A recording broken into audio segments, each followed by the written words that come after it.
Welcome to Two Guys. A girl. and an MBA.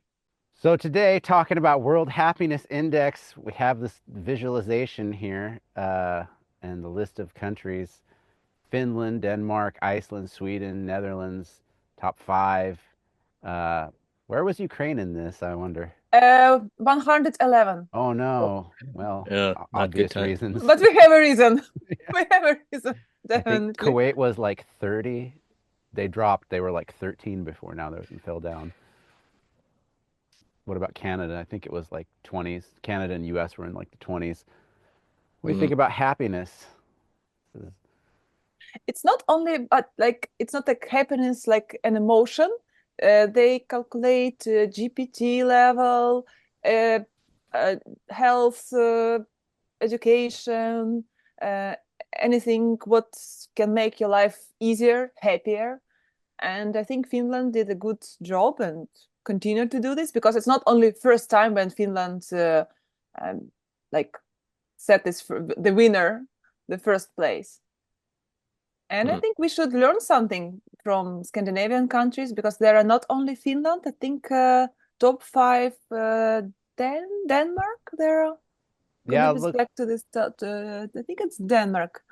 Second or Yeah. third place. Why people who like thinking about maybe some ministers or some department in the government analyze, okay, Finland example, can we do the same and make some conditions in this way?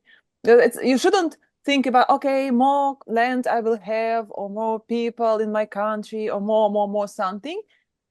Finland is not so big and they are happy.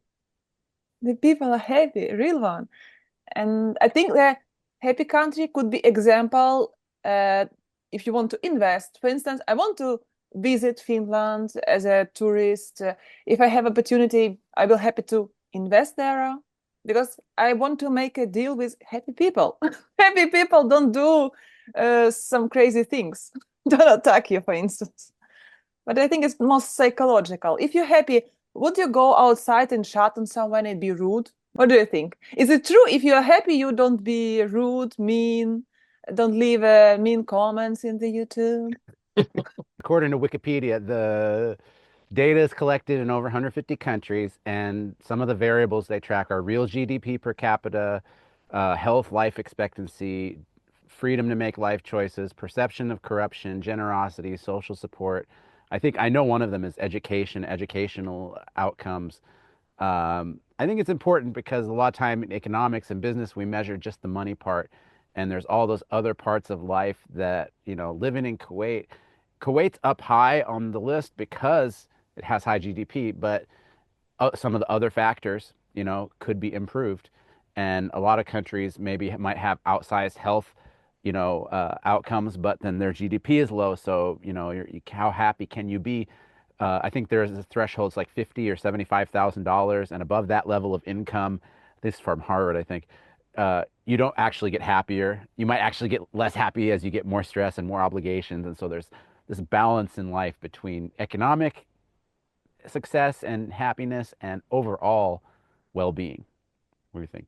So that's Daniel Kahneman, economist, won the Nobel Prize. He came up with this concept that generally, higher income is generally correlated with greater emotional well-being, but this effect, it plateaus at $75,000. So he actually did the Yeah. research. Okay. And when you're there, the increase for happiness does not match your income anymore. Yeah. So it plateaus. And I think it's interesting because if you look at Finland, like you could look at certain parts of it, right? Money's one thing, right? I'm sure they've got enough wealth for the population. They real It can't be geography because they share a border with Russia.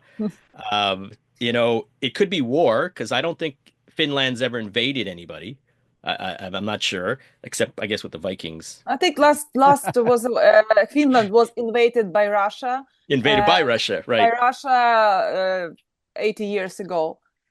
Yeah, and the other thing I looked at is equality, even with gender and equality of people. Like I think some of these countries have it right. They don't have this constant friction, even with their ethnicity. Because I don't know what in migration, out migration is, but Mm. like America and Canada, there's always a friction. It's either money inequality, it's gender inequality, race inequality. There's just so much stuff that's constantly there where I think places like Finland, we saw a lot of the Nordic countries, happiness was the highest. They just don't have it. I'm not saying they don't have any problems, but they just don't have that friction, that constant, push and pull and arguing. If you look at American news, it's just arguing every day, 24 hours a day. Canada's no better. I just had the flag because yeah, we're going to be invaded too one day. So yeah, it's an interesting thing. Happiness is also about this Maslow pyramid. When you cover your basic, you are safe, you have food, you have a place to sleep. Then the next one, okay, what the next? I want education, maybe something else. I want house be better or bigger. And then you have this like 75,000 levels and I want to do something for others. Social recognition maybe. And the next. And that's why it's like a combination of this all like points. It's not only about money, for what we stand for about it. So if I can be part of social group, if I can realize all my ideas freely. So I have an idea, I want to do it, I can do it. I have a possibilities. And I think Finland, Denmark, Sweden, Iceland, they provide these possibilities for young generation. They just born and see, oh, I can do this. I can do launch the business. I can do nothing, but I still be happy because I have a work. I have some social help in my country.